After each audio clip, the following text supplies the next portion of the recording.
Ahí está, sí, lo subo por otro vía. Envenenaba las heridas. Y la solución era muy drástica. Las heridas de miembros se debían amputar. Y entonces, imagínense que las amputaciones tenían que ser rápidamente porque no había anestesia. Fue Morton, un odontólogo, en 1846, que introdujo la anestesia. Así que, imagínense que todas las cirugías, y más lo que hablamos del cirujano barbero, el cirujano de bata corta, que hacía rápidamente, no le importaba mucho, digamos, entre la sublimación y el sadismo no se sabía en qué estaba. Es decir, la sublimación no existía, Freud no lo había descrito lo que era la sublimación, por lo tanto era mero sadismo que utilizaban para que, digamos, debía causarse dolor. Y la gente se chocaba del dolor, es decir, directamente perdían la conciencia del gran dolor. Imagínense una amputación del miembro inferior que les salvaba la vida, pero, digamos, a costa, hacía a cuero, digamos, sin ningún tipo de anestesia. Entonces, Morton introdujo el éter y fue las primeras cirugías con anestesia. En esa época, ¿qué pasaba? En la guerra, hasta 1850, más o menos, que había 90% de infecciones y 50% de muertes por esas infecciones. Es decir, la cirugía era prácticamente el paso previo a estar del otro lado, de estar muerto, porque realmente los resultados eran terroríficos. Más, se pensaba hasta ese momento también que el pus en las heridas era la forma de cicatrización. Es decir, una herida, lo común, 90% de infección, es decir, se hacía cualquier herida y debía infectarse.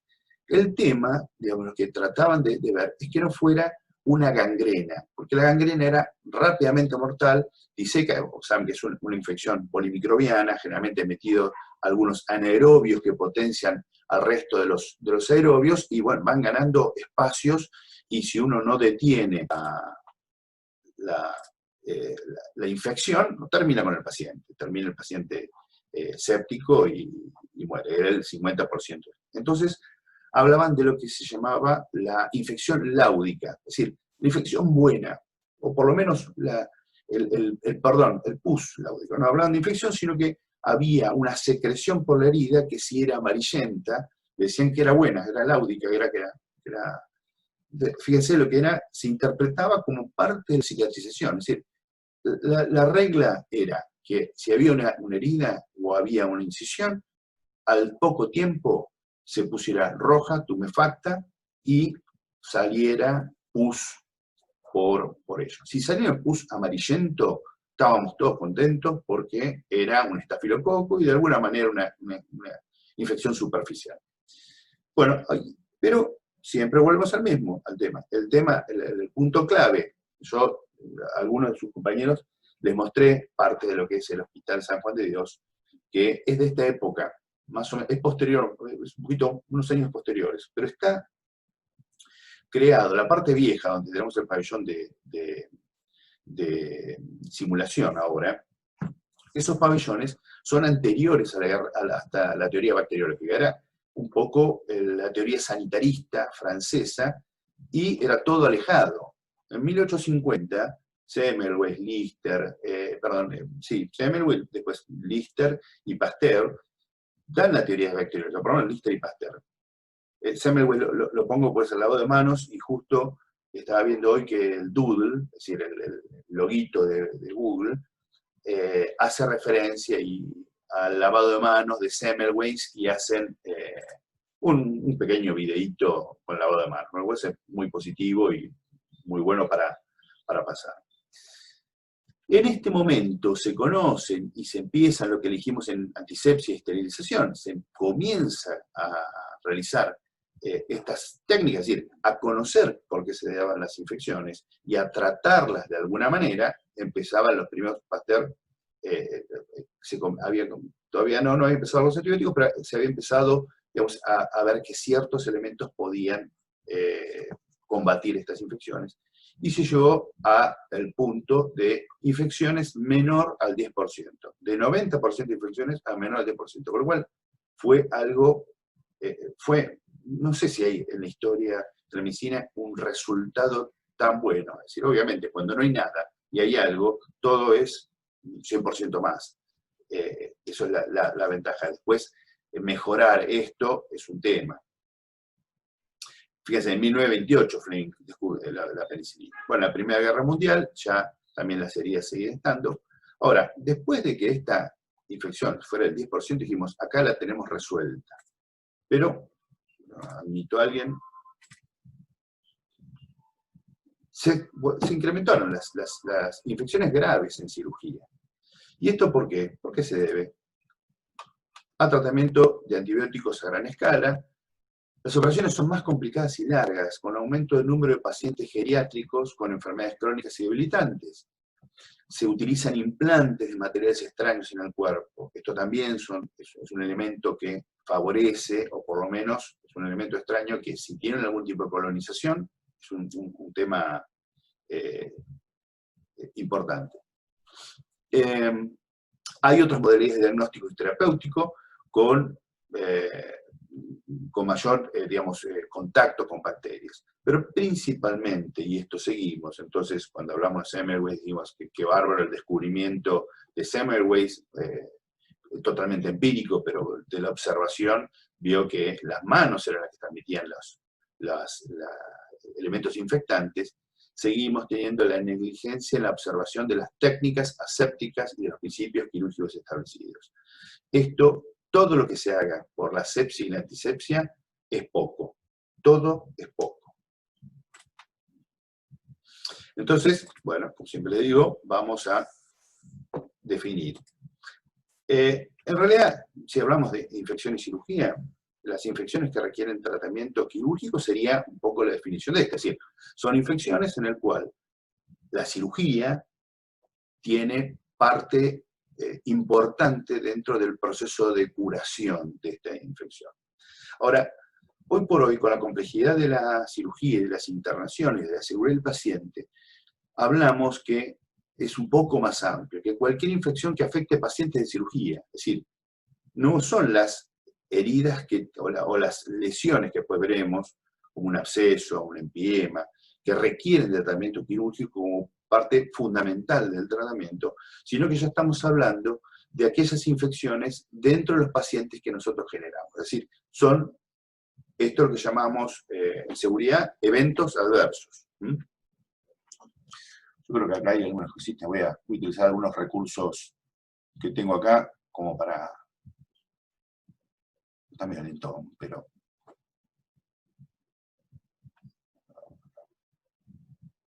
anotar.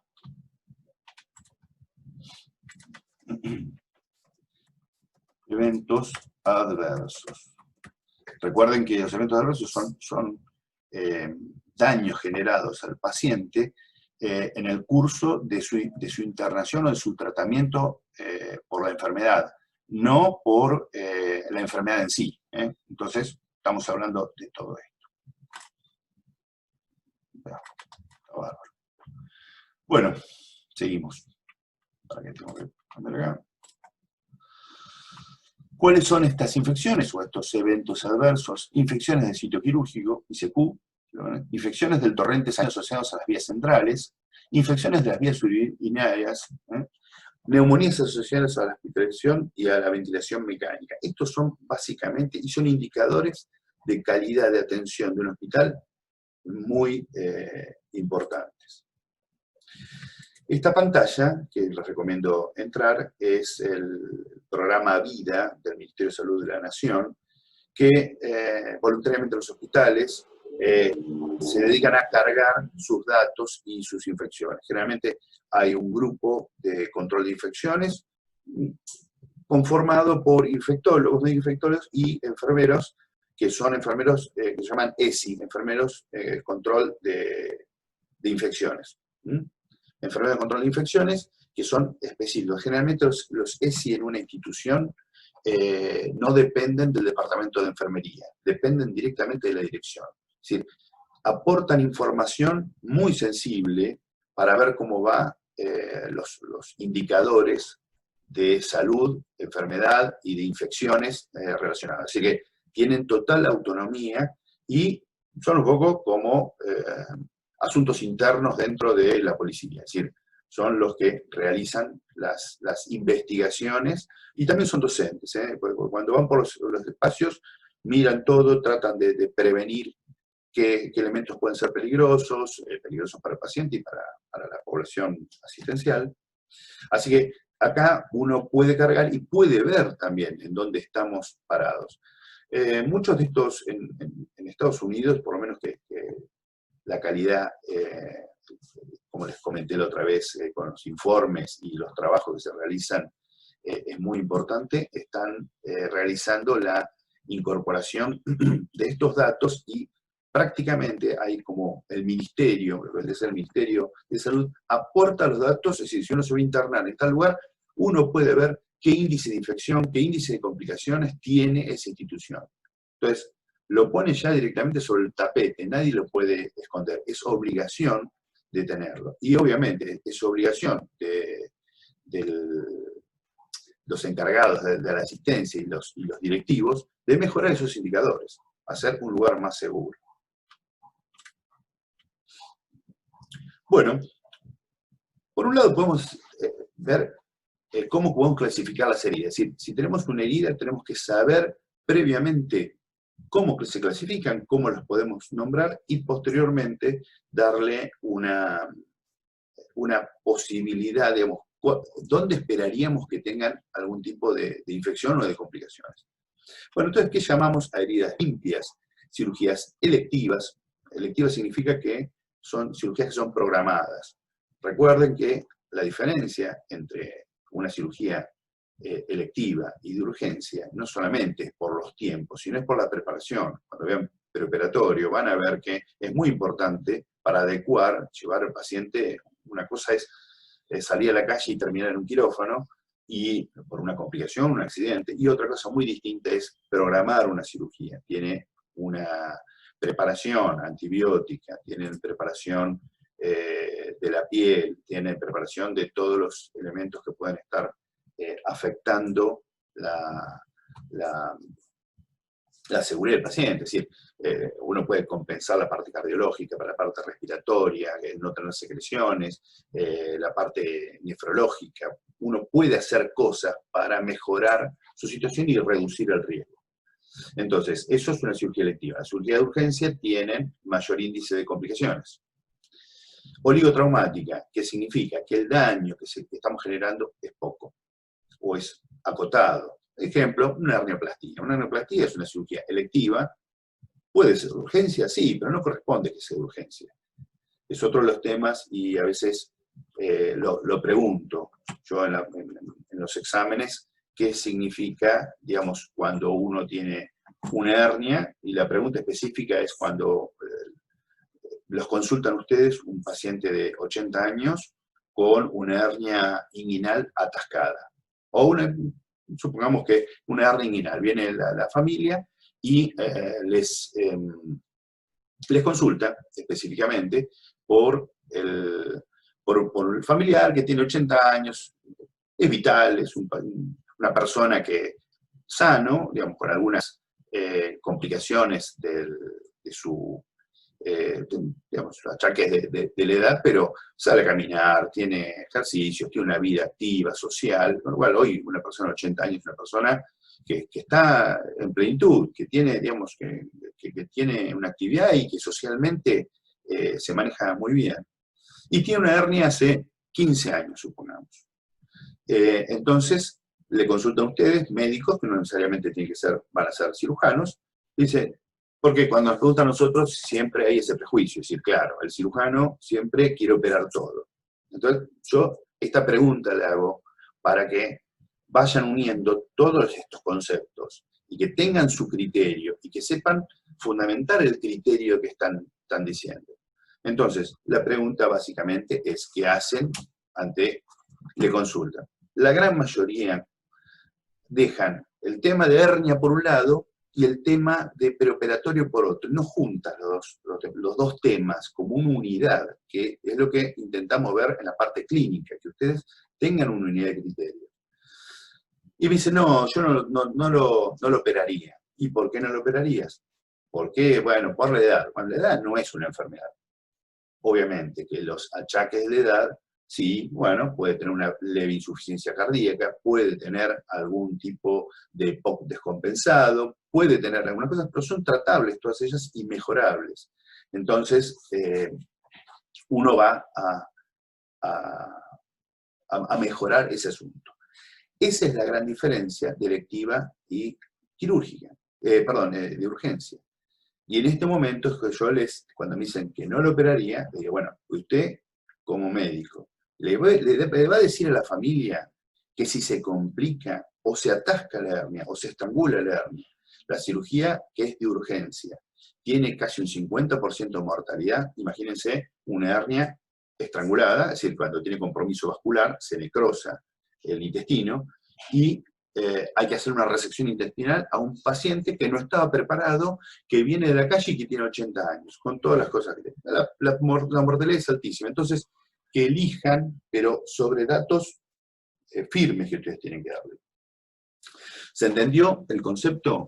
Entonces, de cirugía electiva, de cirugía programada o cirugía de urgencia. Entonces, fíjense que el mismo caso de una hernioplastia en un paciente de emergencia, ya estaríamos por esta zona. Ahora vamos a ver. Entonces, sigamos con heridas limpias. Cirugía electiva, oligotraumática, sin transgresión de la técnica. Significa que la técnica es reglada y no rompemos, no corremos un campo, no nos olvidamos de algún elemento que pueda haber quedado, digamos, sin pintar. Bueno, no hay ningún tipo de transgresión, no hay un elemento que pueda contaminar el campo quirúrgico en cualquiera de sus formas. Y obviamente que la parte interna que tiene también bacterias son las vías, gastrointestinal, urinaria y vía aérea. Entonces, si no accedemos a las vías, es una herida limpia, es decir, no abrimos una mucosa. Ahora tenemos las limpias contaminadas. Cuando se penetra vía respiratoria, gastrointestinal, hay un derrame, por ejemplo, en una cirugía se abre el intestino y secreción intestinal cae dentro de la cavidad peritoneal, o, por ejemplo, en una histerectomía, uno corta la vagina, digamos, el fondo, cuando hace la histerectomía, o una cirugía genitourinaria, o derrame biliar no infectadas, otras lesiones mínimas de la técnica, es decir, uno que, por más que es una herida, una hernioplastia, pero hubo algún elemento que pudo haber contaminado, por ejemplo, que sin querer se tocó algo. Obviamente que, por ejemplo, para ver la cirugía se acercan y tocan el codo del cirujano. Ese codo después pasa al campo quirúrgico. Entonces, estamos viendo, hay una transgresión. Las probabilidades de que esto pase a ser de limpia contaminada existen, y uno tiene que tenerla. ¿Por qué hay transgresión? Bueno, es otro tema, y es un tema para analizar, como vimos la otra vez, con, seguridad del paciente, el parque de seguridad del paciente. Y después tenemos las contaminadas, que son transgresiones mayores de la técnica. Ejemplo, supongamos que estamos en una cirugía y tenemos que sacar la vena safena, para hacer un reemplazo, por ejemplo, vascular. En ese momento no teníamos pensado realizar ampliar, digamos, el campo que tenemos en el abdomen al miembro inferior. Entonces, se abre el campo, se pinta, es decir, es una transgresión mayor de la técnica. O algún elemento que pueda haber tenido una duda en cuanto a su esterilidad, dijimos que no es estéril, ¿no? O, por ejemplo, heridas traumáticas recientes. Si las heridas traumáticas que han tenido 4 horas, se las puede dar como contaminadas. Estos son algunos temas que seguramente me pueden preguntar, ¿y qué pasa con las heridas? Si tienen 4 horas, miren, las heridas se deben suturar. Si uno hace una buena limpieza, debe suturarse, específicamente porque la van a dar a la guardia. Y en ciertas zonas que tienen una irrigación, como por ejemplo el rostro, pueden hasta 12 horas después hacer una sutura. Si ustedes tienen alguna duda, la sutura háganla, con espacios, digamos, con puntos separados, como vamos a ver después, puntos separados y bastante separados. Es importante que no cierren herméticamente. Podemos saber algún caso. Y acá no están las heridas sucias. Las heridas sucias son aquellas que tienen elementos, o tienen necrosis, por ejemplo, las contusos cortantes, los accidentes, o tienen elementos extraños, barro, tienen pasto, con lo cual uno va a ver que tiene esas, digamos, es una herida que básicamente, o hay una perforación intestinal, por ejemplo, una peritonitis fecal, una perforación del intestino y se libera, o una herida de arma blanca que lesiona el intestino grueso y ese contenido cae a la cavidad peritoneal, es una herida sucia directamente, con un riesgo, con un riesgo de infección altísimo. Estos números, recuérdenlo, son los números que no deben superar en cualquier institución. Y si ustedes tienen que tienen más un 2%, es decir, cada 100 cirugías de hernioplastías se les infectan 2, es decir, que están por encima, están en problemas. No es aceptable que en las heridas limpias tenga más de 1,5% de infecciones, en las contaminadas, 3%, perdón, en las limpias contaminadas, 3%, y en las contaminadas, 5%. Estos son valores tolerables. Entonces, bueno, vamos a ver un poquito el riesgo de infección. Me quedan 9 minutos, así que en 10 minutos nos logueamos nuevamente, nos conectamos nuevamente. Bueno, extremos de la edad. El extremo de la edad, obviamente, que son inmunosuprimidos en sí. Esos son elementos. Obviamente la malnutrición, la obesidad también son factores de riesgo. Factores, yo creo que acá arriba dice factores del huésped. Sí, factores ligados al huésped, no está mirando, pero... diabetes mellitus, radiaciones previas, obviamente que las zonas irradiadas tienen un grado de fibrosis. Primero, mantienen la radiación, porque las radiaciones ionizantes se mantienen en el tiempo, es decir, no se van, se liberan muy lentamente. Y segundo, que tienden a formar un tejido mucho más fibroso y poco irrigado. La hiponatremia, la hipotermia, que después vamos a ver un poquito de la hipotermia. La hipoxemia, eso, leí los dos y dije, hiponatremia, no sé qué tiene que ver, pero bueno.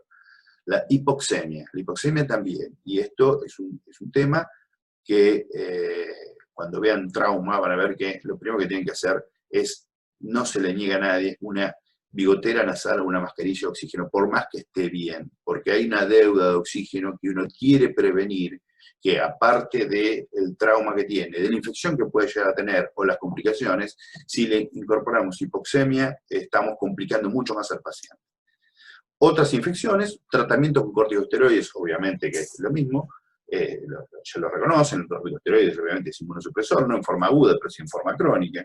Operaciones recientes, especialmente, es decir, de tórax y abdomen, estamos hablando de cirugías de gran envergadura, que provocan una inmunosupresión por el shock quirúrgico que genera. Es decir, hay cambios hormonales que tienen que ver con el cortisol endógeno y que generan inmunosupresión. Inflamación crónica e hipocolesterolemia.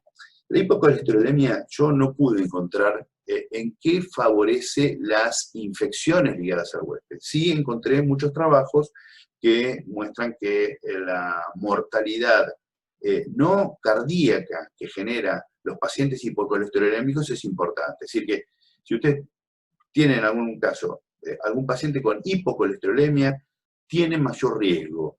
No se sabe por qué eso, por lo menos no fue claro lo que yo leí sobre esto, pero no lo encontré relación con la infección. Sí encontré una relación con la mortalidad general de estos pacientes. Es decir, la hipercolesterolemia, eso sabemos, es un favorecedor de las infecciones cardiovasculares, es decir, ACV y infecciones isquémicas.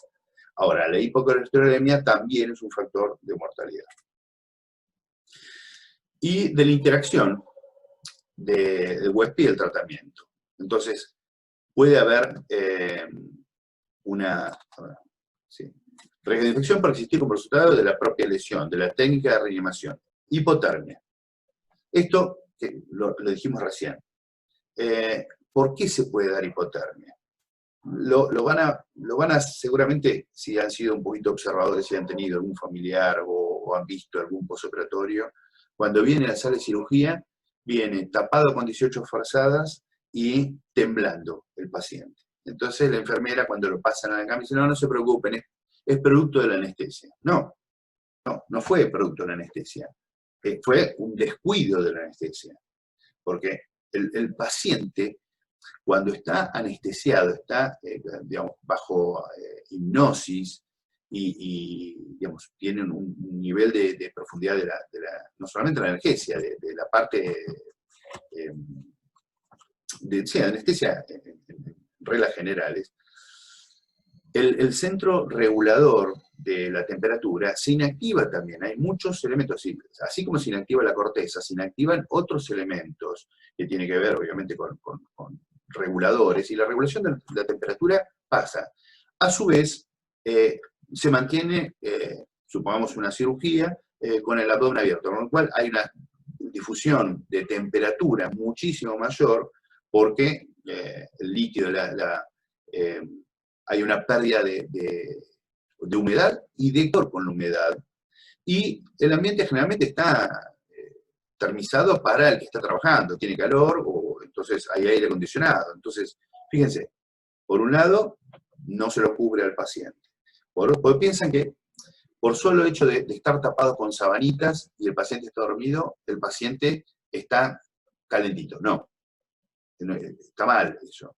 Para calentar al paciente, uno tiene, y evitar que pierda temperatura y que genere una hipotermia, uno tiene que, hay unas sábanas especiales que se ponen en el lugar donde no se va a incidir al paciente, por ejemplo, miembros, supongamos que es una cirugía abdominal, se ponen miembros inferiores y se pone en torso, que tienen un calentador abajo con un secador de pelo, que lo que hace es mandar aire caliente y va manejando el aire.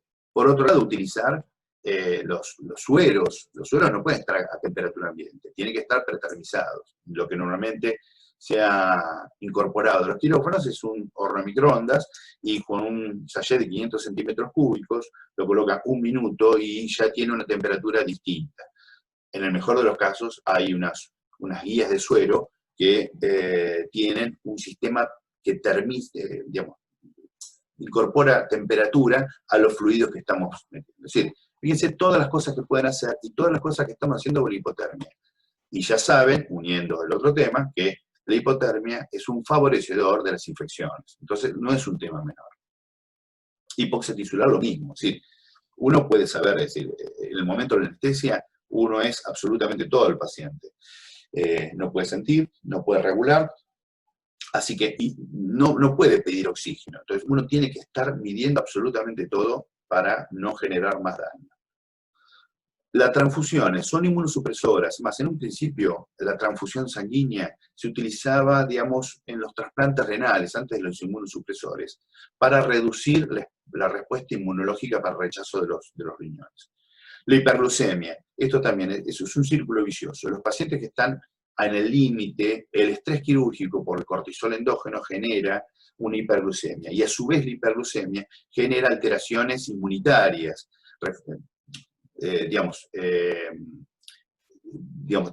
Tiene alteraciones en la función inmunitaria y es como si fuera un inmunosuprimido. Entonces, lo que tienen que aprender de esto es que los pacientes que tienen, que a todos los pacientes en el postoperatorio se le debe pedir una hemoglucotest y correcciones de la glucemia. No, es muy frecuente que los pacientes que por ahí estaban en el límite, estaban en 1,10, desde año más, con el estrés quirúrgico, pasan a ser diabéticos y uno tiene que corregirlo con insulina. Mientras está en la internación no se corrige con insulina. Después, si se descubre que es un paciente que está ahí prediabético o está con una diabetes que es más o menos compensada, se le puede después incorporar otro tipo de drogas, como hipoglucemiantes orales y eso, pero es más de clínico. En la internación se corrige con insulina, insulina cristalina. Yo creo que me quedan menos de un minuto. Bueno, espero que se corte y lo unimos de nuevo. Bueno, nos lo vamos a cansar y hoy por el día que le ponen a Semmelweis, yo realmente no me fijé si había alguna fecha específica. Yo creo que es por el tema de coronavirus que lo nombran a Semmelweis en el doodle. Bueno, la higiene de manos, los 5 pasos, los voy a repetir porque me parece muy importante. Antes de corroborar que si se está escuchando y están viendo la filmina y están escuchando.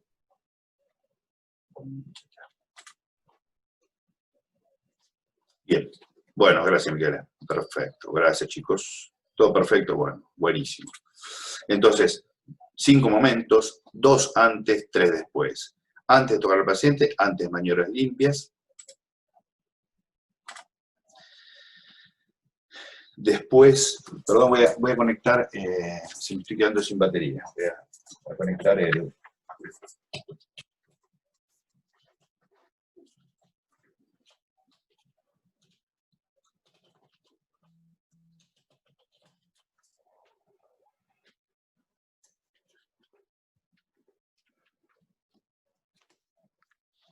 Bien, admitimos. 2 antes y 3 después. Después de tocar la secreción, después de tocar al paciente y después de tocar el entorno del paciente. Recuérdenlo, lo repetimos. Bueno. Cuidado de los catéteres. Los catéteres es una puerta de entrada, es decir, cuando uno rompe una barrera natural, como es la barrera cutánea, todo es posible. Puede haber una pérdida, digamos, una infección, un vericatéter, o puede también uno directamente mandarlo por el lumen del catéter. ¿Para qué sirven las vías centrales? Básicamente para pasar elementos que pueden tener una concentración muy importante, por ejemplo, alimentación parenteral o algún antibiótico específico o alguna carga de elementos como por ejemplo carga de potasio. Uno tiene que hacerle una vía central. La vía central, que el catéter de vía central entra por acá, digamos, en el esquema, vamos a ver algo la semana que viene donde vamos yo les voy a mostrar algunas cosas de vías centrales. Entra por debajo de la clavícula, va a la vena subclavia y queda en la vena cava superior. No queda en la aurícula, no queda, digamos, está dentro del tórax en la vena cava superior antes de entrar a la aurícula. Ahí es donde se toma la presión venosa central. Ahí la dilución por el caudal de sangre que tiene es unas 20 veces. Por lo tanto, si uno pone un elemento que es irritante químicamente, o un antibiótico, pongamos cualquier elemento, se va a generar una flebitis química. A veces uno lo puede ver, se ve como un hilo rojo que tiene que ver con la vena. Y seguidamente se denuda y seguidamente se trombosa y deja de funcionar esa vena. Si a su vez le incorporamos con una mala técnica séptica, le inyectamos bacterias, vamos a hacer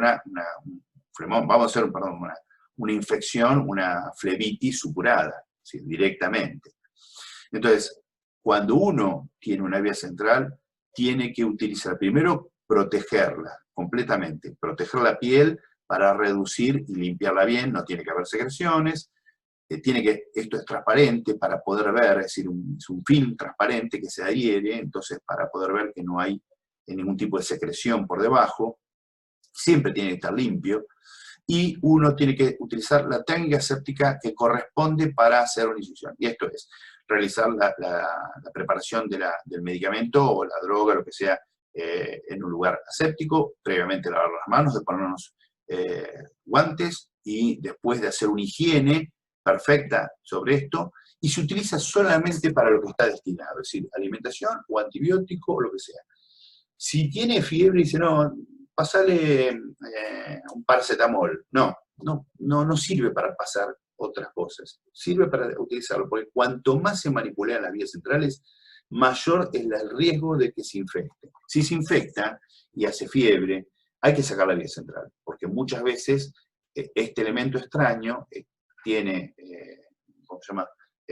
Plaquetas adheridas y tiene colonización de la bacteria. Es decir, que uno cuando saca el catéter y lo manda a cultivo, la punta la manda a cultivo, tiene bacterias. Entonces, estas las incorporamos todos nosotros, es decir, nadie más, no es un poco de paciente. De nuevo, es decir, lo que hablamos la otra vez, el alcohol en gel, los iodóforos, que tenemos acá la iodopovidona, al 10%, y este es un poco la elección, que es la clorhexidina, y este es un clorhexidina con alcohol etílico, que es muy bueno. Esto lo utilizamos en cirugía, por lo menos lo probamos, se hace con mano seca, y uno tiene que incorporarlo según la técnica, es decir, las palmas, los dorsos interdigitales, los pulgares, el pliegue de la muñeca, todo eso, como saben cómo es la técnica correcta, por lo menos 2 o 3 minutos, y dejarla secar. Recuerden que la clorhexidina tiene un efecto residual, hay que dejarla secar. Y el alcohol lo mismo, es decir, que uno debe colocarse los guantes una vez que está seco. Son 2 o 3 minutos, con lo cual a veces somos demasiado rápidos para lavarnos. Recuerden que Semmelweis fue un capo, pero en el ambiente médico quirúrgico no nos tomamos el tiempo, es decir, subestimamos este asunto. Bueno, acá vamos a hacer, esto es una fotografía de la secreción de secreciones traqueales, la aspiración de secreciones traqueales de un paciente que está ventilado. Vamos a ver. Acá está la cabeza, pueden ver el tubo endotraqueal. Y tiene un tubo en T acá. Este es el operador, digamos, la cabeza está acá, los pies estarían por acá. Entonces, tiene un tubo en T. Por acá va un corrugado que se une a un filtro de partículas, para evitar que pasen partículas. Todo obviamente es un sistema estéril, y tiene este sistema que va, digamos, axial al tubo endotraqueal, que está enmantelado, que está cubierto por un nylon, y este es el sistema de aspiración. Es decir, antes el sistema de aspiración estaba en la cabecera del paciente, entonces cuando el paciente tenía secreciones, uno tomaba de la cabecera, lleno de bacterias, que estaba colgado en la cabecera, tocando la pared, o a veces, en el mejor de los casos, en una bolsita, esa sonda nasogástrica, y se metía. Se sigue haciendo, lo pueden llegar a ver, esto es lo que corresponde hacerlo. Entonces, todas las bacterias que estaban acá, iban adentro. La regla de una intubación prolongada era la infección, era la neumonía, digamos, era prácticamente como el pus láutico de las heridas, prácticamente. Entonces, este sistema lo que hace es que uno no toque el catéter va adentro y queda, se lo retira y queda acá, la punta del catéter. Cuando uno tiene que hacerlo, no hay que desconectarlo al paciente, es decir, que en ningún momento sigue ventilando y uno va avanzando el catéter por dentro, la fundita esta se va arrugando y va generando la aspiración, la aspiración de las secreciones. Bueno, después tenemos algunas, les comenté las infecciones específicas, infecciones del sitio quirúrgico, porque se debe, digamos, infección del sitio quirúrgico es básicamente la infección que se genera donde se hizo la agresión o el alcance de la agresión o del, sí, que se le provoca al paciente. La microbiología de las infecciones de sitio quirúrgico tiene que ver con la naturaleza de la técnica. Las mejores técnicas tienen menos posibilidades. Localización de la incisión no es lo mismo las, digamos, supraumbilicales o las suprainguinales que las infrainguinales. Las bacterias son totalmente distintas. Y no tienen nada que ver, como dijimos, ya pasan a ser, si hay una víscera hueca penetrada, estamos pasando una herida limpia, estamos pasando una contaminada, básicamente. Fíjense que la flora preponderante, digamos, en las infecciones son cocos gram positivos, estafilococos o streptococcus aureus o enterococcus, son estreptos. En las infrainguinales son los bacilos gram negativos los que están. Por eso es importante distinguir si es una incisión infrainguinal o suprainguinal. Bueno, algunos criterios del CDC de infecciones quirúrgicas. Es decir, ¿cómo ¿cómo definimos? Volvemos al tema de definición. ¿Qué es una infección de una incisión superficial? ¿Qué significa? Primero, que obviamente toma los planos más superficiales, tejido celular subcutáneo y piel. Eso es una infección superficial. ¿Cuándo se tiene que dar? Y dentro de los 30 días después de la operación. Es decir, generalmente nosotros vemos al paciente una semana y después lo vemos en consultorio.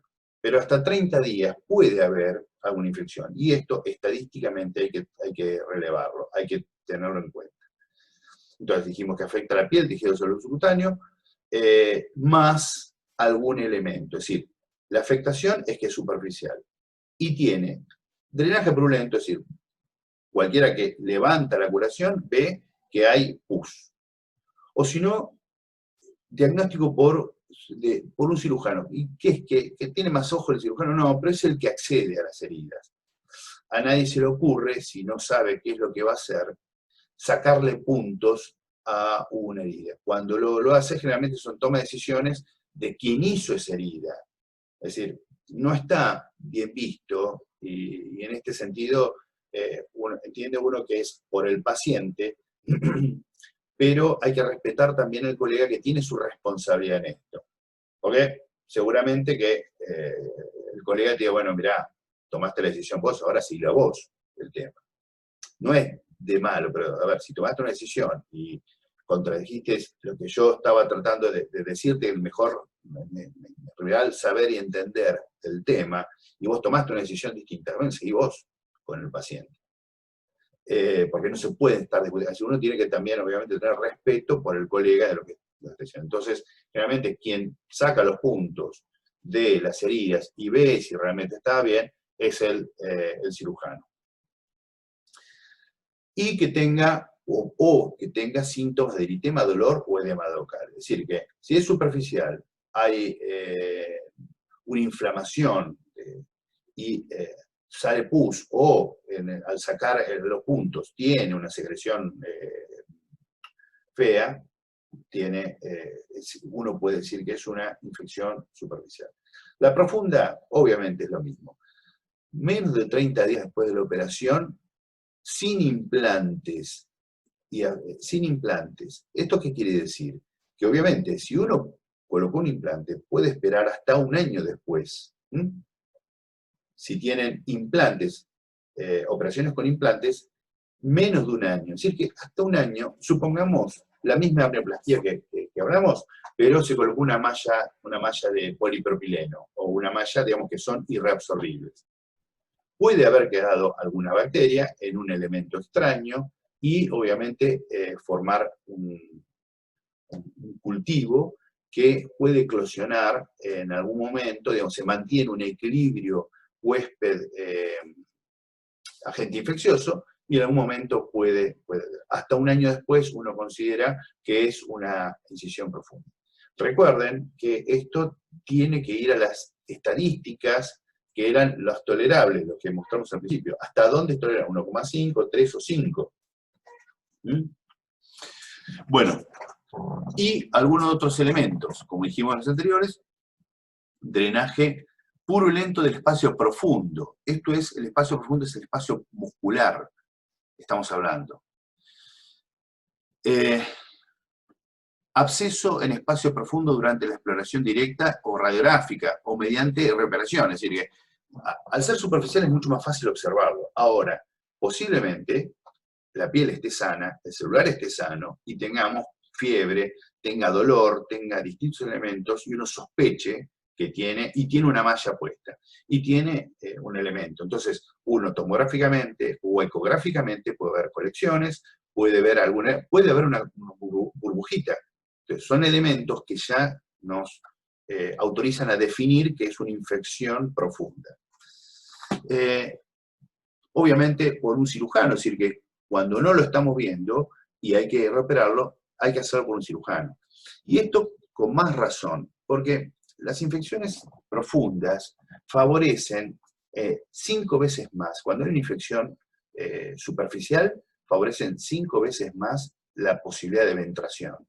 Así que es un elemento que genera, digamos, predisponente de las eventraciones. Por lo tanto, y si encima es profunda, con lo cual uno tiene que sacar, si yo les dije que el organismo, lo dijo Sapettini, yo estaba justo ahí presente, que el organismo no cicatriza si está infectado. Por lo tanto, lo más probable es que una herida profunda que esté infectada no esté cicatrizando bien. Y la unión de esa aponeurosis o digamos, la fascia que está cerrando muscularmente el abdomen, por ejemplo, pierda su tensión y tengamos una eventración posterior. Entonces, con más razón. Y obviamente con síntomas de fiebre, si esto se sospecha, hipersensibilidad, a veces son más profundas, si no tienen dolor, tienen fiebre, obviamente puede haber una dehiscencia, es decir, que uno vea que lo que ve es la dehiscencia de la herida. Y en este caso, la dehiscencia, vamos a ver que son, hay un signo que es patognomónico de la dehiscencia aguda de las heridas. Y es el líquido de lavado de carne o asalmonado. Es decir, cuando uno tiene una curación y ve la herida y levanta la curación, y en la curación ve un líquido asalmonado, es decir, es un líquido rosáceo, es un serohemático, es un lavado de carne, se lo llama así. Prácticamente uno puede decir que hay una eventración, que es líquido que viene dentro de la cavidad. A veces puede estar cubierta, si son eventraciones o eventraciones agudas cubiertas. Algunas pueden ser directamente descubiertas y ver las vísceras en el exterior, pero si no, la piel está bien y uno lo ve. Si uno toca esa herida, va a faltar un elemento semiológico que se llama el rodete de finoquieto. ¿Qué es el rodete de finoquieto? Si nosotros tenemos la piel, ahora vamos a ver ahí, la piel a esta altura, y acá está el músculo, yo si voy tocando, voy a palpar un cordón, y esto es todo el proceso inflamatorio de los dos músculos que los suturamos, y hace un proceso inflamatorio. Eso lo tocamos. Cuando hay pérdida del rodete, lo que voy a ver es que voy tocando un rodete y caigo en un espacio que no tiene rodete. Eso me habilita a decir que es una eventración. ¿Cuál es la forma de diagnóstico? Bueno, por ecografía, ecográficamente vemos que hay una dehiscencia, o tomografía directamente, pero no vale la pena o tomografía de resonancia. Pero con una ecografía uno puede, con un transductor, digamos, de baja sensibilidad, de ver superficialmente qué es lo que está pasando. Entonces, le mezclé un poco de todo, pero la importancia de infecciones profundas, la importancia de ventraciones. Y del espacio, lo mismo, menos de 30 días, más de 30 días si tiene algún tipo de implante, drenaje purulento, cuando son órganos específicos, es decir, que están dentro del abdomen. A veces las cosas pueden ser un poco más dificultosas. Puede haber cultivo de los microorganismos del aspirado del espacio orgánico, se ve ecográficamente y ahora vamos a ver algún video. Bueno, factores ligados al paciente, lo mismo. Repite acá la hipocolesterolemia, no lo encontré. Esto es del Savistton, lo saqué básicamente del Savistton y no encontré. Pero todo lo mismo que hablamos hoy. Los factores ambientales, obviamente, desinfección, esterilización inadecuada. Esto, recuerden, no existe. O está esterilizado o no está esterilizado. No existe esterilización inadecuada. Bueno, antisepsia inadecuada, esto sí puede ser, ¿viste? Uno lo hizo rápidamente.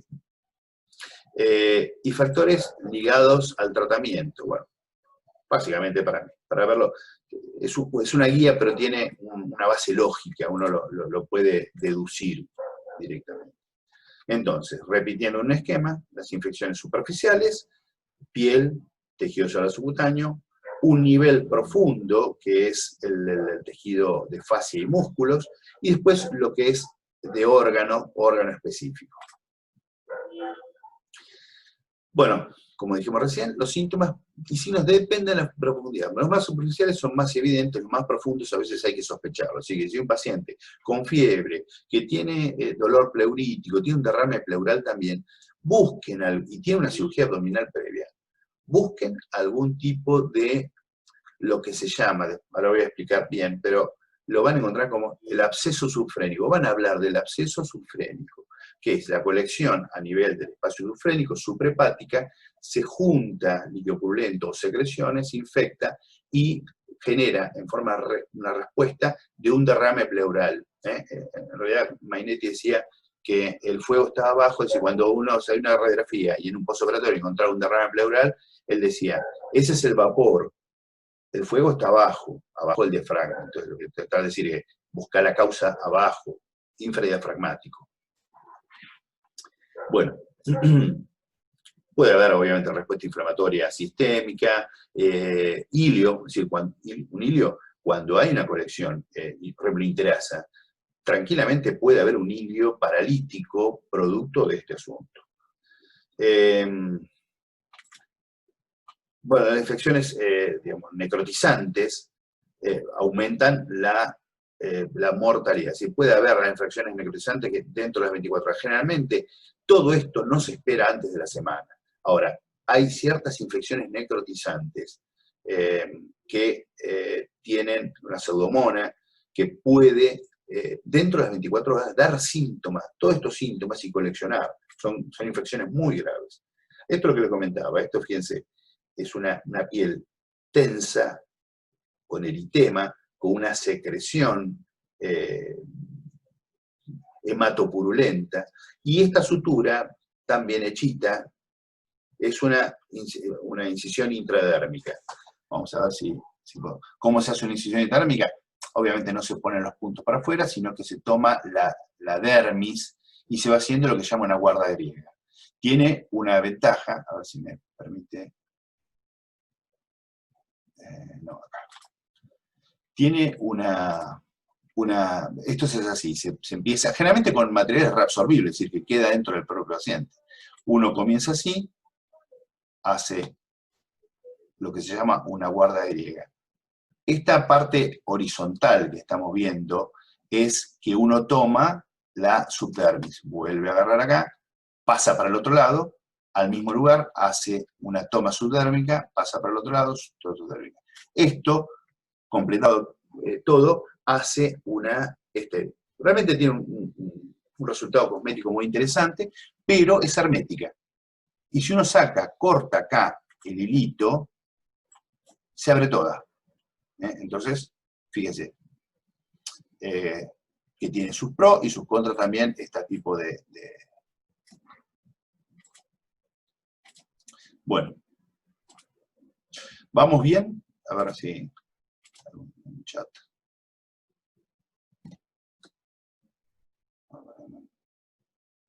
¿Vamos bien? ¿Se está escuchando? ¿Bien? Chat. Bien, bueno, gracias Sergio. Bien, bueno, gracias Diana.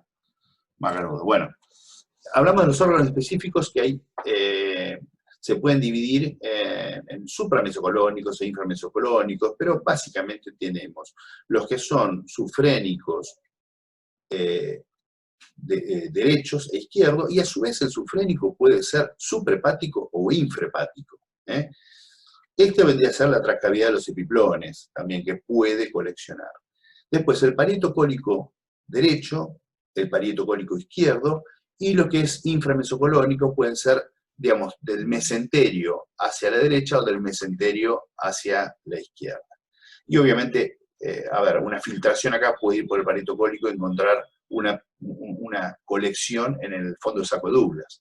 O subir por la presión negativa que tiene, digamos, este espacio, digamos, porque la costilla llega hasta acá y el diafragma de alguna manera hace de émbolo y tiene algún grado de... Entonces, muchas secreciones pueden subir y coleccionarse acá e infectarse.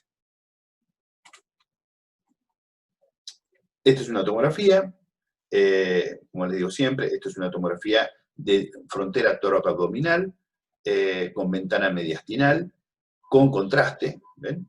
Tiene contraste, donde se puede ver, esto es el diafragma, esto es tórax, es decir, del diafragma para atrás es tórax, del diafragma para adentro, para el centro, digamos, la cúpula la tengo acá, entonces si yo estoy cortando por acá, lo que está por dentro va a ser abdomen, lo que está por fuera es tórax. Entonces, acá estas son las cruras del diafragma, esto es esófago, aorta, segmento 8 del hígado, vaso, estómago, están sin tiempo. 10 minutos, bueno, vemos si nos comunicamos. Esto me está jorobando bastante. Voy a ver cómo lo puedo solucionar.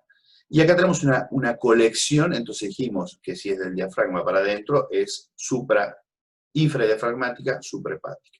Esto es una resonancia. Si ven que el líquido, donde tiene que haber líquido, lo ven blanco, es una ponderación T2. Las T2 se ven blancas. Bueno, no voy a perder tiempo en esto, véanlo, se ve, hace una punción, lo ve ecográficamente, se mira ecográficamente la colección, a ver si muestra ahora el ecógrafo, tiene un punto, es decir, que el ecógrafo del traductor tiene un punto y marca para dónde lo va a ver y se va a ver en la pantalla el punto. Lo que está más cerca del traductor es lo más superficial y lo que es más profundo, por lo tanto van a ver, este es un método muy utilizado ya en todo, que se llama método Seldinger. El método Seldinger lo que hace es que se punza con algo muy finito y después se incorpora lo que se llama una cuerda de piano. Cuerda de piano es igual que una cuerda de guitarra, digamos, que no es un alambre monofilamento, porque si no sería una aguja, un estilete, tiene una fortaleza. Es como si fuera enrollado en sí mismo y tiene, si bien una cierta resistencia, y uno permite pasarla, no daña. Tiene la punta curvada también. Entonces, bueno, a ver, esto es lo más superficial, esto es lo más profundo. Y el punto, acá está el punto, es decir, que obviamente lo tiene hacia arriba, esto es cefálico. Entonces, va a ir por debajo del transductor con la aguja, vamos a ver si podemos aumentarlo rápidamente. Ahí van. Esa aguja es una aguja un poquito más fina, pero es un poquito más gruesa que la otra, pero por acá, y van a ver que por el traductor entonces van por debajo, él está viniendo por acá, está viniendo por esta zona, y va a ir a caer acá. En algún momento lo puede ver y ve una sombra. Esto es hígado, así que va a tratar de pasar directamente a esta colección. Véanlo, por ahí le va a poner la cuerda de piano, ahí está, esa es la cuerda de piano, y va a sacar esta aguja. A partir de la cuerda de piano, permite meter dilatadores, uno más chiquito, después uno más grande, y puede ponerle el dilatador que quiera, puede llegar a una dilatación máxima, y de ahí le pone el catéter después del catéter. Véanlo, después está en el...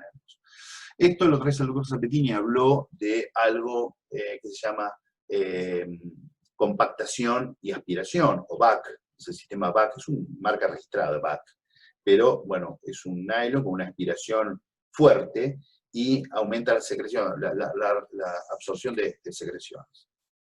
La profilaxis generalmente se utiliza, digamos, para el estafilococo 60 minutos antes y hasta 24 horas después. No tiene indicación seguir 1 o 2 días, no es antibiótico, no es un tratamiento. Si es tratamiento, uno tiene que hacerlo 7 a 10 días. No existe 2 o 3 días, bueno, por si acaso. No es por si acaso, sáquenselo de la cabeza.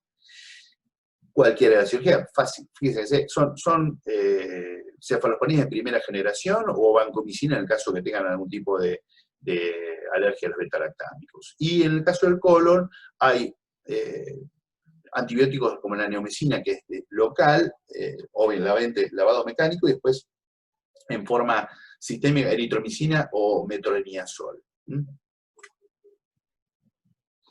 Bueno, las neumonías se presentan obviamente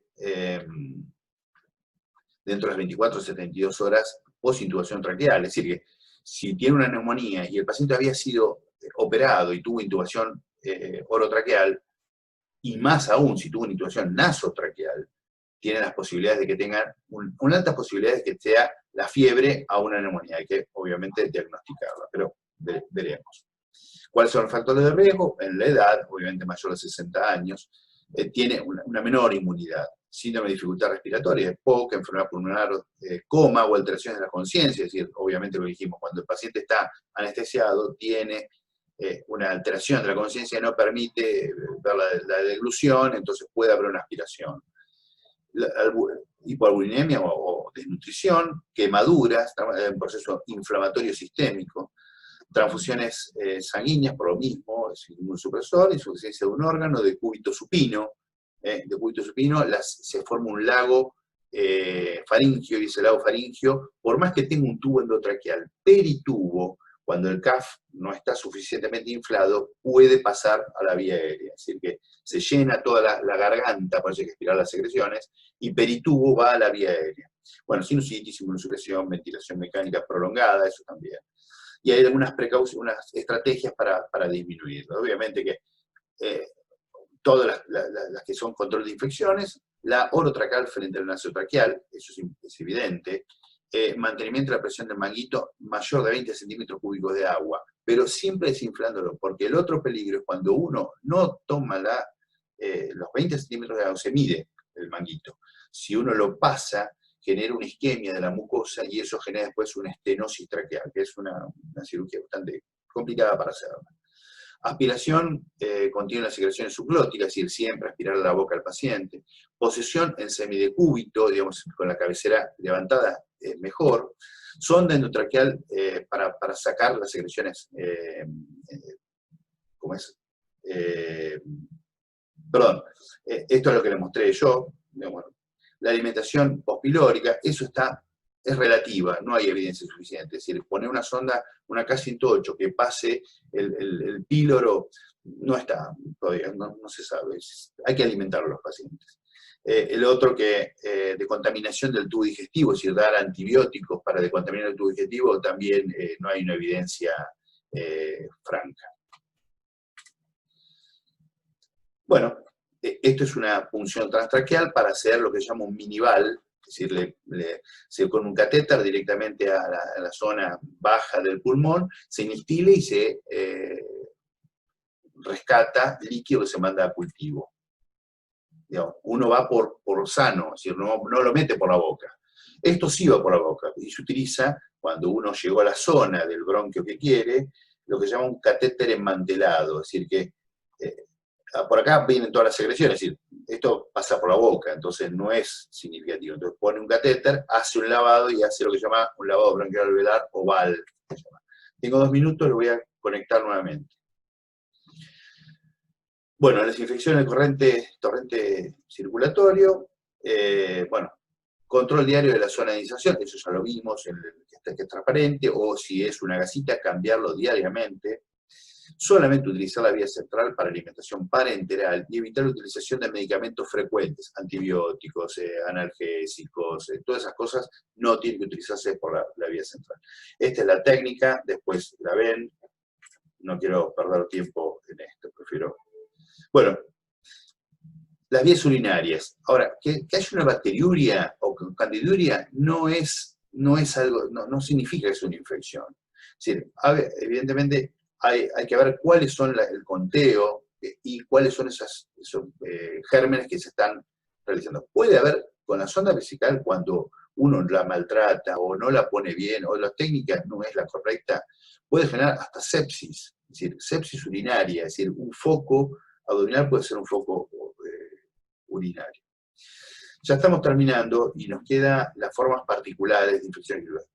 Esto es un poco el paciente quirúrgico con complicaciones infecciosas. Y ahora vamos un poco a las consultas que requieren del cirujano como parte del tratamiento. A veces no, a veces sí. Vamos a ver un poquito de eso.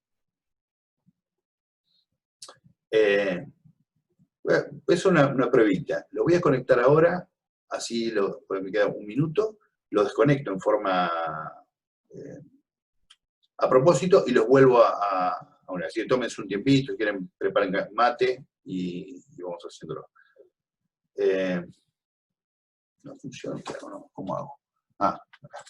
Dejo y acá finalizo la reunión con esto. Bueno, algunas formas particulares. Voy a sacar esto, me está molestando. ¿Qué es una celulitis? Es una inflamación inespecífica del tejido celular subcutáneo. Pueden ser agudas o crónicas y generalmente requiere un tratamiento médico. Es decir, es un proceso inflamatorio en específico. A veces digamos, puede estar causada por bacterias.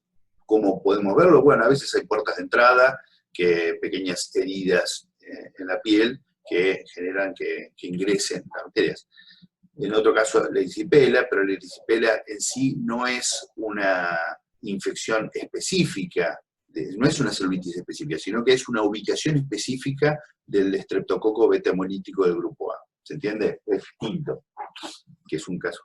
Y es bastante, en forma, digamos, se cronifica, o por lo menos reagudiza bastante, requiere tratamiento con penicilina bastante tiempo. Bueno. Flemón, cuando progresa una celulitis por ciertas características, a veces se incorporan anaerobios en la infección, aparece pus, pero no como colección, sino entre los espacios de intersticio, y esto se llama flemón. El más común es el flemón amigdalino, es decir, que uno puede tener una inflamación de la amígdala y en algún momento, cuando esa inflamación, que uno lo ve rojo, turgente, dolorosa, con la tetra de Celso, empieza a tener, se observa secreción que empieza a gotear pus, estamos ante la presencia de un flemón. Puede haber un absceso, puede ser posteriormente un absceso. Bueno, la erisipela, entonces, como dijimos recién, que es la infección de la dermis y tejido celular por estreptococo beta-hemolítico. Es una localización específica de la infección, no es una celulitis causada, digamos, no es como dentro del capítulo de la celulitis. Realmente las celulitis están provocadas por una puerta de entrada y directamente, es decir, realmente gente, no es necesario que sea gente grande, pero que se asocia, por ejemplo, personas que tienen un retorno venoso alterado, tiene varices. Entonces, la inmunidad y se genera una cierta isquemia, y con lo cual la isquemia dijimos que es un favorecedor de las infecciones, y se golpea, la abuela que se golpea contra la pata de la cama, la zona de pretibial, y forma una puerta de entrada. Esa puerta de entrada puede generar una celulitis importante. El tratamiento, obviamente, que ya dijimos que es antibiótico, y reposo, porque es favorecer también las condiciones para que las infecciones vayan disminuyendo. Bueno, acá viene absceso y empiema, que a veces se confunden. El absceso es la colección circunscripta de pus en una cavidad neoformada. Cuando hablan de absceso hablan de parénquima, es decir, hay un parénquima o hay una zona en el cual en el medio de esa situación, le digo, a ver, no hablo órgano porque puede ser, por ejemplo, un absceso glúteo o un absceso muscular directamente. Una colección en el medio, el absceso glúteo es muy común en las inyecciones intramusculares, cuando técnicamente se hace, digamos, falla técnicamente, si no se hace muy profunda, o las técnicas antisépticas del cargado de la droga tiene algún tipo de problema, uno le incorpora bacterias o químicamente la hace muy cerca del tejido celular subcutáneo, se inflama, el tejido celular subcutáneo tiene una forma de respuesta muy distinta al músculo y se genera ese absceso. El absceso sí requiere, sí o sí, algún tipo de drenaje. Y, a ver, volvemos al mismo. Nosotros favorecemos la evolución de estos drenajes. Normalmente, si no tenés un desequilibrio, un absceso, por ejemplo, un absceso profundo, un absceso hepático, un desequilibrio, cual el paciente entre séptico y tenga problemas y fallezca, normalmente nosotros ayudamos a hacerlo. Desde hace 70.000 años que el ser humano se va arreglando, o los seres vivos se van arreglando, y cuando hay un absceso de este tipo, hay lo que se llama drenaje de necesidad. Los abscesos tienden a evacuarse en forma espontánea, es decir, busca, a veces hacia un asa, o a veces directamente hacia afuera. Por lo tanto, la máxima es Oedipus ex vacuum. Vamos a ver si lo puedo escribir.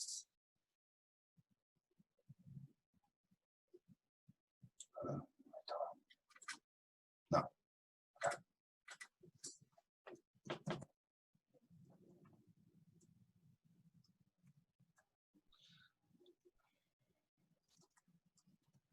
Creo que doble C. No. Oedipus ex vacuum. Es decir, donde hay pus, hay que evacuarlo. Esto es una máxima. Es decir, siempre que tengan algo purulento, una colección purulenta, hay que drenarla, hay que evacuarla. Creo que es así, después voy a averiguar, no recuerdo, pero la máxima es así, Oedipus ex vacuum. Entonces, bien, con eso. No, tengo que verlo así. Y el empiema es la misma colección purulenta, pero una cavidad preexistente. Fíjense, esto es una tomografía de tórax con ventana parenquimatosa. Ven el parénquima, vamos a ver algunos elementos, y acá tiene tres niveles. Un nivel que es el parenquimatoso, un engrosamiento de esa pleura, fíjense cómo está maltratado este lóbulo, es el lóbulo superior. Una cavidad aérea y un nivel hidroaéreo y líquido. Posiblemente si uno maneja el kilovoltaje y maneja un poco la densidad, puede verse algún otro tipo de densidad, así que a veces esto es líquido más suave y esto es más purulento, pero todo su pleura tiene un reforzamiento. ¿Qué es lo que observamos acá? Bueno, cuando vemos esto, tenemos los dos campos pulmonares. Este es el bronquio fuente derecho, con el bronquio del lóbulo superior, bronquio fuente izquierdo, lóbulo superior, lóbulo inferior, esta es la cisura. La cisura, ¿cómo me doy cuenta? Porque no hay estructuras vasculares. Los vasitos vienen hasta acá y llegan hasta ahí. Entonces, esto es la cisura. Acá lo mismo. Fíjense, esto es otra cisura. Y ahora vemos las estructuras mediastinales. Aorta ascendente, aorta descendente, tronco de la arteria pulmonar, rama derecha de la arteria pulmonar, rama izquierda de la arteria pulmonar, que pasa, monta el bronquio del lóbulo superior y pasa a estar por acá atrás. Esto también es algo. Y esta bolillita que nos sobra acá, este es un ganglio. Esto es una estructura adenomatosa. Bueno. Vamos, perdón. Y acá un tema también que es muy importante. Cuando hablamos de empiema, hablamos de características distintas. ¿Alguien me puede escribir a ver qué empiema conocen?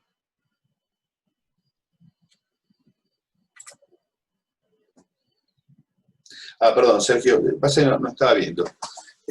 ¿La disciplina sería una forma específica de celulitis porque se conoce el agente etiológico? No, la celulitis se conoce el agente, o se puede encontrar el agente. Si usted quiere buscar el agente etiológico directamente,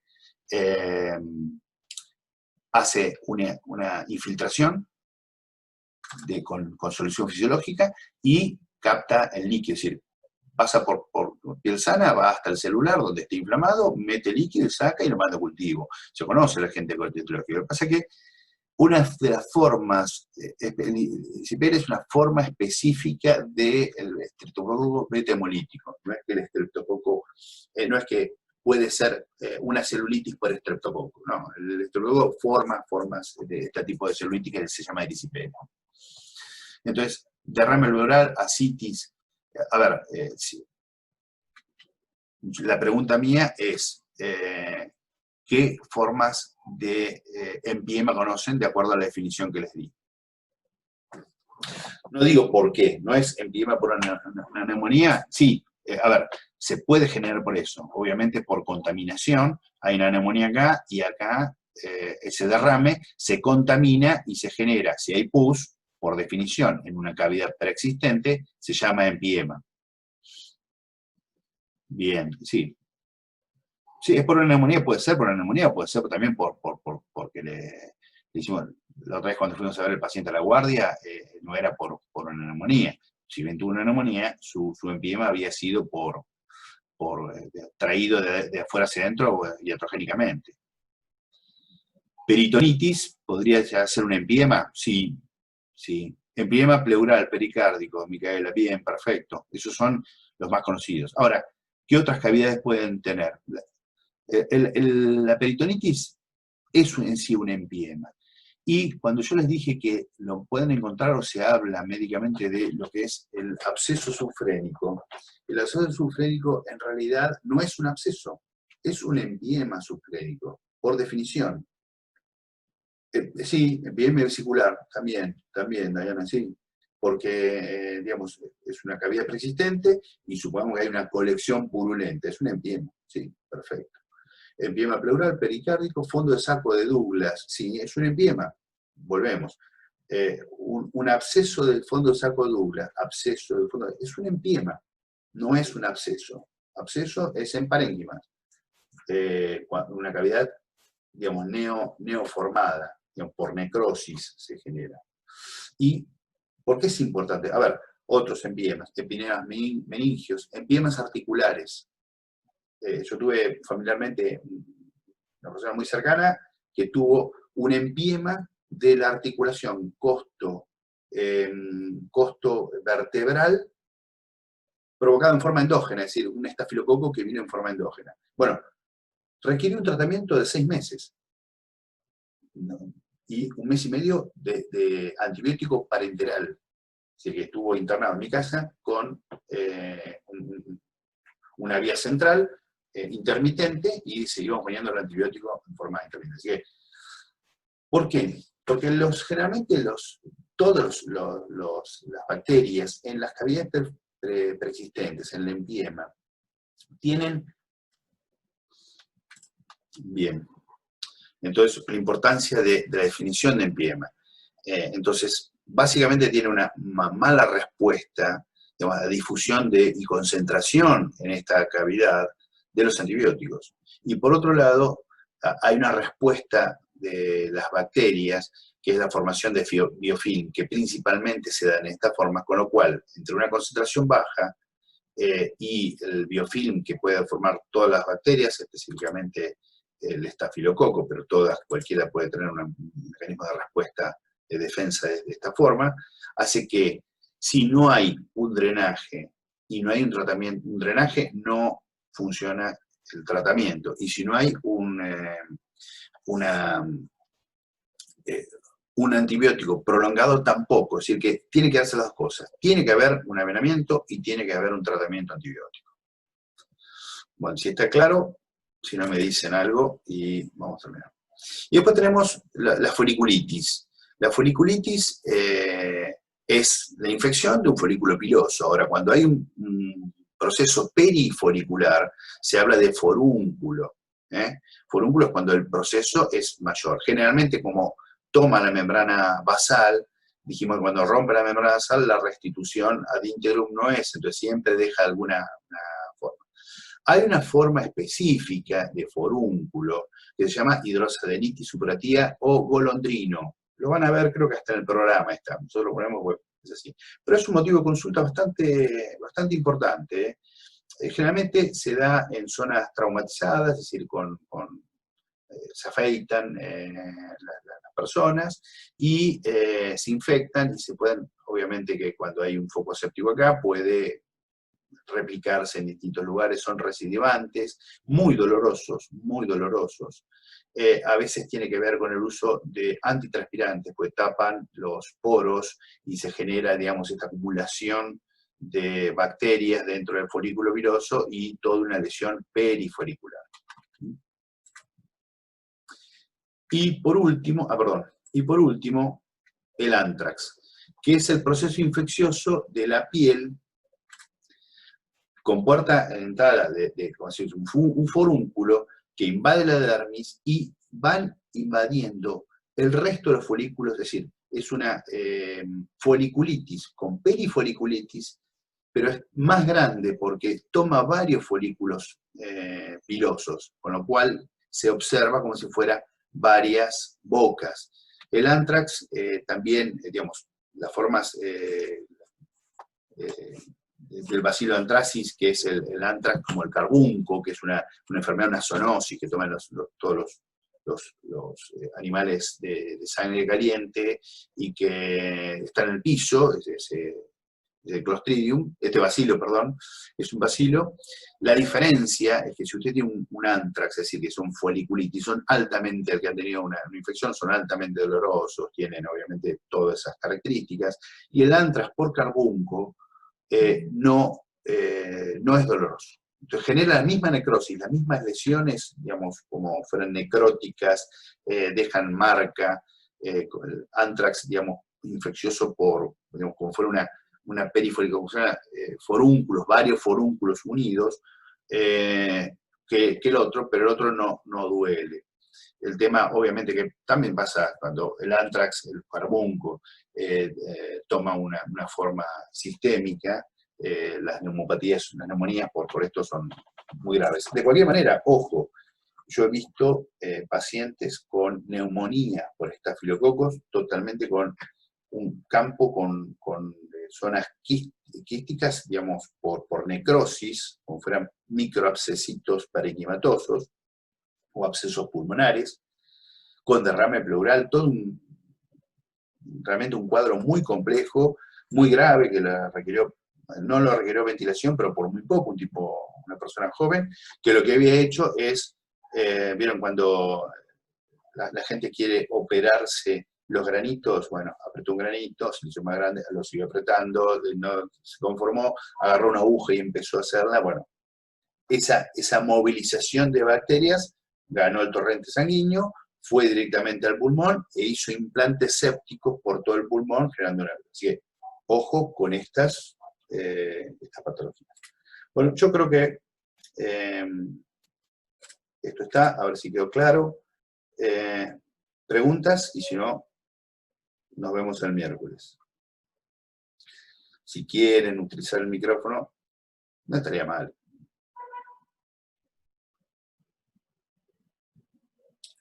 Bueno.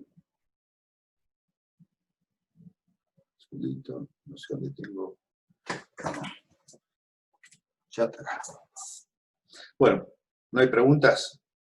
Listo, entonces. Nos vemos. Perdón, ya que otros órganos pueden ir. ¿Qué cosa, Anabela? Si querés hablar, más fácil.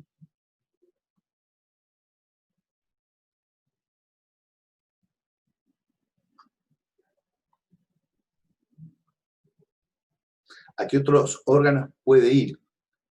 Desde la infección de la piel a una sepsis. Sí, bueno, si toma el torrente circulatorio, ¿cuál es el primer filtro que tiene la parte sistémica? Es el circuito menor, por lo tanto, los implantes a nivel pulmonar puede ser. Después, si pasa y hay un sepsis, puede ir a cualquier órgano, puede ser cerebro, puede haber un absceso intraparenquimatoso dentro del cerebro. Entonces, ahora, si ya hay puede haber embolias sépticas, el estafilococo se puede ver en el lecho ungueal, las microembolias se pueden ver en el lecho ungueal, se pueden ver en las manos, en zonas acras, en zonas distales, se puede observar las embolias por el estafilococo. Eso también es una presentación sistémica de embolias sépticas.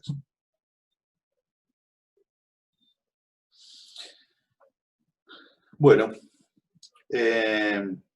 contribuyan con lo que hay que hacer, que es quedarse en la casa, del ejemplo, favorezcan de este lado